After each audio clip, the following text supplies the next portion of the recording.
बिस्मिल्लाहिर्रहमानिर्रहीम। हकायत रूमी। चूहे की रहबरी। एक ऊंट किसी जगह पर खड़ा था और उसकी महार जमीन पर गिरी हुई थी। चूहे ने ऊंट की महार को मुंह में लेकर खींचा। ऊंट चलने लगा। चूहे ने दिल में ख्याल किया कि मैं तो बड़ा शाहजोर हूँ कि मेरे खींचने पर ऊंट मेरे पीछे पीछे चल पड़ा है। ऊंट ने चूहे की जब ये हरकत देखी तो उसे मजीद बेवकूफ बनाने की खातिर अपने आप को उसके ताबे कर दिया। चूहे ने ऊंट की नकेल को अपने मुंह में मजबूती से पकड़ लिया और आगे आगे गरूर के साथ अकड़ता हुआ चलने लगा। पीछे पीछे ये ऊंट मिसले ताबेदार गुलाम के चल रहा था। चूहे ने दिल में कहा कि ये मुझे आज पता चला है कि मैं कौन हूँ और मेरे अंदर इतनी जान है कि ऊंट भी मेरी पैरवी करने पर मजबूर है। ऊंट दिल में ये कह रहा था कि बच्चों कोई बात नहीं, अभी थोड़ी देर बाद तुझे तेरी औकात का पता चल जाएगा कि तू क्या चीज है। दोनों इसी तरह रवां दवां थे कि रास्ते में एक नदी आ गई। अब तो रहबर चूहे के आसान खता हो गए और सोचने लगा कि अब तक तो मैंने इस अजीमुल कामत जिस्म वाले की रहबरी की और मुझे फख्र था कि एक ऊंट मेरे ताबे हो गया है, मगर अब पानी में रहबरी किस तरह करूं? ये सोचते हुए चूहा नदी के किनारे पर जाकर खड़ा हो गया।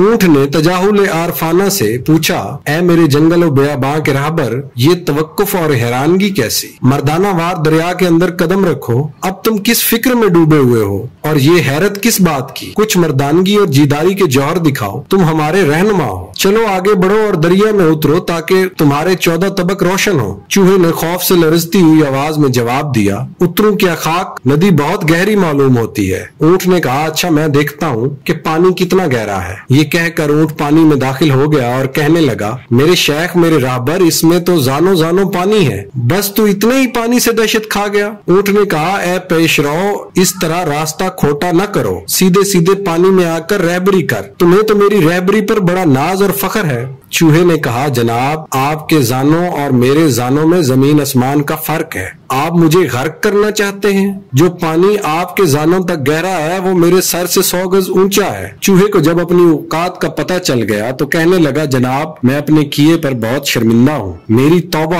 आप मुझे माफ कर दीजिए। आइंदा इस तरह मुक्तदा और शेख बनने का कभी दिल में ख्याल तक भी न लाऊंगा और दोबारा जिंदगी भर फिर ऐसी गलती नहीं करूंगा। अब खुदा के लिए इस खतरनाक नदी से मुझे पार करा दे। ऊंट ने गुस्से में आकर कहा, खबरदार, आइंदा अपने ऊपर ऐसा घुमंड न करना। तो अपने जैसे चूहों में जाकर ऐसी नवाबी कर, अपनी औकात से बड़े के सामने शेखी नहीं करनी चाहिए, जितनी चादर हो उतना ही पांव फैलाना चाहिए। ऊंट को चूहे की तौबा और नदामत पर रहम आ गया। उसने कहा, मेरी कुहान पर आकर बैठ जा, तुझ जैसे सैकड़ों चूहों को अपनी पीठ पर बिठा कर ऐसे पुरखतर हालात में बाहिफाजत नदी के पार लेकर जा सकता हूँ। मौलाना रूम साहब फरमाते हैं, अगर तुझे खुदा ने सुल्तान नहीं बनाया तो रियाया बन के रह, कश्ती चलानी नहीं आती तो मला मत बन, अतलस को छोड़ अपनी गदड़ी से काम रख। अगर तू पत्थर की तरह बेहिस यानी खशियत और खौफ आखरत से महरूम है तो जा किसी अल्लाह वाले से ताल्लुक कायम कर, उनकी सोहबत फैज से तू गिरा कदर मोती बन जाएगा। अल्लाह वालों की ऐब जोई से बाज आ जा